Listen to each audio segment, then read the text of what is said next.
What's up, everybody? NASCAR Baby coming at you with another episode of At the Line. Let's get it.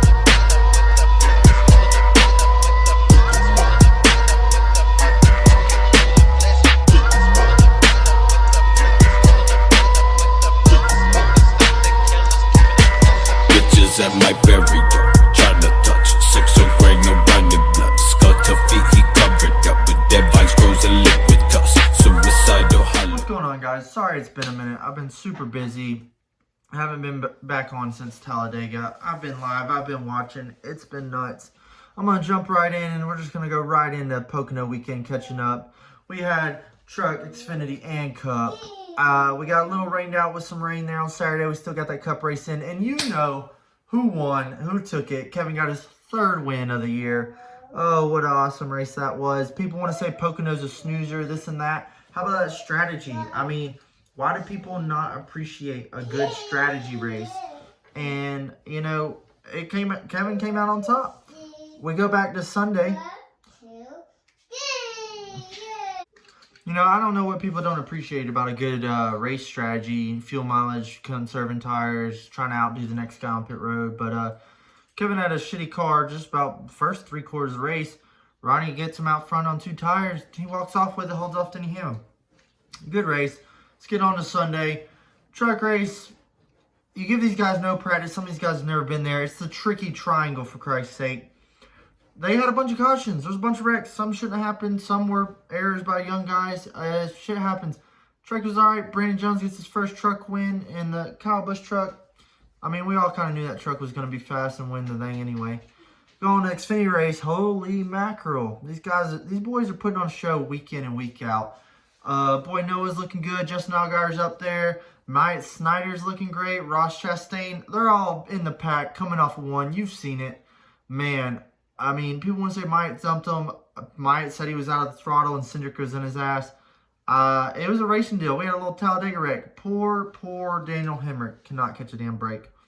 Nick, I'm talking to you. I'm hoping him dog gets one, but every time he's in that car, he gets taken out or gets some bullshit happen to him. And I just hope he gets it done. Anyways, Chase Briscoe does a spin and win. Spins out 7 laps later, takes the lead back. He is establishing himself as a championship favorite. SHR and company. I mean, I like the kid. He's doing good and he's doing great things. And I think he's just going to cruise his way on to Phoenix for the championship. All right, straight into the Cup race. It's a reverse of Saturday. We got Kevin Harvick chasing Denny Hamlin. A lot of stuff happened throughout the race. There were some spins here and there. Poor Michael McDowell couldn't catch a break. And holy shit. Blaney dumps our reigning champion, Kyle Busch. I got some Kyle Busch friends that weren't too happy about that one. But damn, Blaney put it to him. He was clearly catching Garrett Smith's lead. Blaney comes in the tunnel turns. Nothing he can do. He dumps him. It was a racing deal. Fast forward, Denny Hamlin plays the strategy. He didn't hit Saturday. He cruises home to establish the king of Pocono, clearly. He knows how to do it there, and he doesn't forget. Kevin gets 2. Finally get that Pocono off for the weekend. Let's go on to Indy. Indianapolis Raceway. It's the big one. Crown Jewel, baby. You know what weekend it is. Place is Daytona. People are tit for tat. You know, it's July 4th weekend. It's a great weekend for racing and sports everywhere, but let's, you know, Indy needs a little bump in the sleeve. Let's see what we can do. Let's move it to July 4th. Move Daytona cutoff. It is what it is. I like both. We're going to do an Indy Xfinity doubleheader on the road course. I'm a fan of road course racing. I'm a fan of roval racing. I don't think every freaking track needs to be a roval, but it was good. It was good. I caught a couple clips of the Indy race. I don't really know. I mean, it was an Indy race. I like Indy, but I don't really watch it or keep up with it.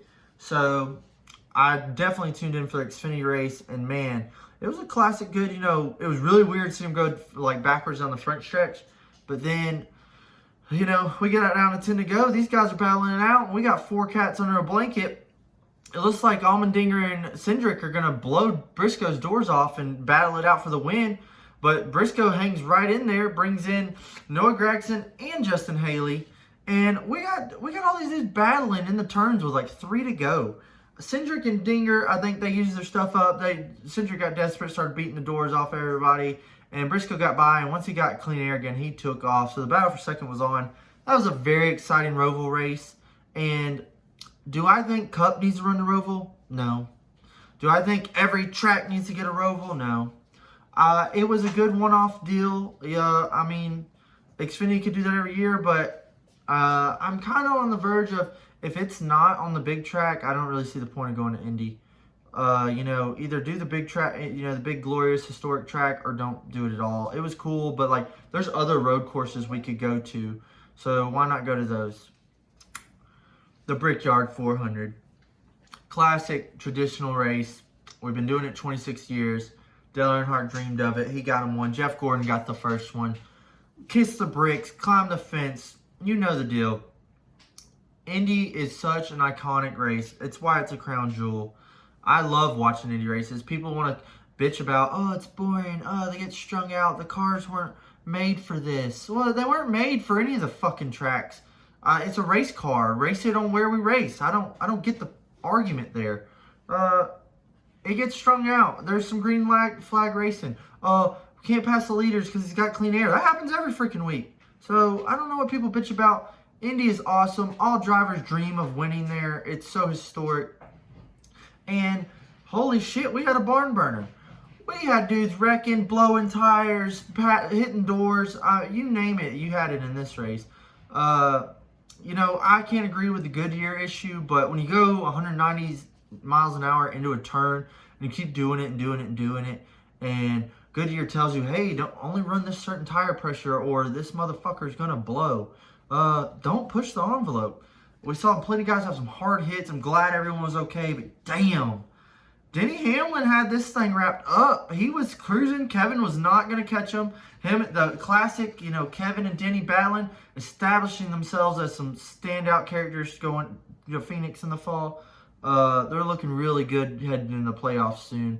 They're battling out for the win. Two monsters of our sport going head to head at this race. You pick guys sitting there, Rodney and Denny's crew chiefs are looking at each other. I mean, how cool of a shot was that? Denny kind of gets him on the restart and checks out, and it looks like he's going to win a Brickyard 400 on this awesome year he's having, and blows a right front from hell. And man, that was a hard hit. I hated seeing Denny do that. However, lays the lead right into Kevin's lap. I can't, really hate that happen. And Matt Kenseth, everybody's bitching about Matt Kenseth's a 42 car, and he's right there, has a shot at this thing. So Matt Kenseth, he's still got it. Kevin gets the restart of lifetime. Cole Custer bumps him, gives him a huge shot into one. Kevin checks out, gets his second in a row, 3 total Brickyard 400s. Race the big track every time. I love it. It's great. Can't sit here and say, yeah, because Kevin won. Like, yeah, he won one in 2003, and then he won one in 2018. Oh, what argument is that? Kevin's shining with age. I love it. I love Brickyard. It's a good race. It's not like we go there twice a year. I get what people say, this and that, but take it for what it is. Take it off track, and then people be like, I wish we were in Indy. Just like I said with Atlanta. Just like I'm saying with Pocono. People want to bitch and complain, and then are going to bitch and complain when they change it. So nothing's new here. Guys, we are well into the season, and the playoffs are right around the corner. Well, they're going to be here before you know it. Who you got for a championship favorite? Who you got for, semifinal round, the final four? It's clear the 11 is having a kick-ass year. People want to say he chokes, but one year he's not going to fucking choke, and he's gonna have some badass interview talking shit, I'm sure. Kevin's, right there with him, toe-to-toe, win-to-win with him. I'm totally cool with that. Kevin's only got a few years left. But who's our third, fourth guy? Who's our other dogs? Blaney's fast every week if he doesn't put it in the wall or have shit luck. Joey Logano got some wins early. He's so fast or not fast. He's either leading or I don't see him at all. Brett Keselowski, he's right there to capitalize. If someone slips up, he's there to get the win. He's constantly in top 5 in the back shot of the view of the leader. Brett Keselowski, I can see making it to the final race. Oh, special guest. Luna, what is it? All right, breaking news. Luna says Chase Elliott. Chase Elliott? Really? Chase Elliott is going to be our 4th player in this group. Chase Elliott, he was so fast there in midways through the COVID break. And, you know, he was looking really good. He got screwed on a couple pit calls. I got screwed at Indy. Alan Gustafson's a hell of a crew chief, but, you know, I think Chase could do it if he just gets his shit together. How about the top 16? Have y'all checked out who's the players there? We got Bubba about to race his way in. We got Matty D, 12th in points. Austin Dillon, Tyler Reddick, Eric Jones. Eric Jones is like always 17th in points every year. I hate, like, if he could just have some fucking luck go his way, he would be a big contender. You know, we got a bunch of guys locked in, I think 8th or 9th or so. But, you know, how about Garrett Comaroli knocking off these top 5? Super consistent. I don't see him knocking off a bunch of wins, but I do see him getting a win and kind of, you know, just solidifying, getting through. I could see him, you know, going round of 12, round of 8, but I don't know about a final 4. I'm trying to think of who else was up in there. You know, I'm so surprised and baffled by who we have players and who we have not players. Jimmy Johnson, coronavirus. I mean, I hate it for the dude. He's having a shit luck for a final farewell of probably the greatest driver that's ever driven in this sport. But he misses a race. He's still in the top 16. I think, you know, if he gets through this and gets back out, he can still contend, which would be awesome for him. I hope so. But who y'all got going top 16 coming to Daytona? Who could win? Michael McDowell, Corey LaJoie? Who says an outsider doesn't get a win at Daytona? And then all of a sudden we have a new player in the top 16 and somebody's out. It's going to be good. We're getting down to the nitty-gritty. Playoffs are coming, baby, so you best get ready. All right, y'all, that's all the bitching and complaining I have for today's episode. I'm going to try to get better at getting these on time. I'm so behind. I work. I'm a dad. I'm a husband. You know, it ain't easy being a NASCAR nerd. So follow me on Instagram. Follow me on Twitter. Follow my streams Thursdays and Fridays on Twitch, Dakota Drake 4. And I'm just going to be talking all kinds of shit on Twitter this week because everybody's got me riled up. So y'all have a good one. Love your neighbor. Love everybody. Peace, one love. I'm out.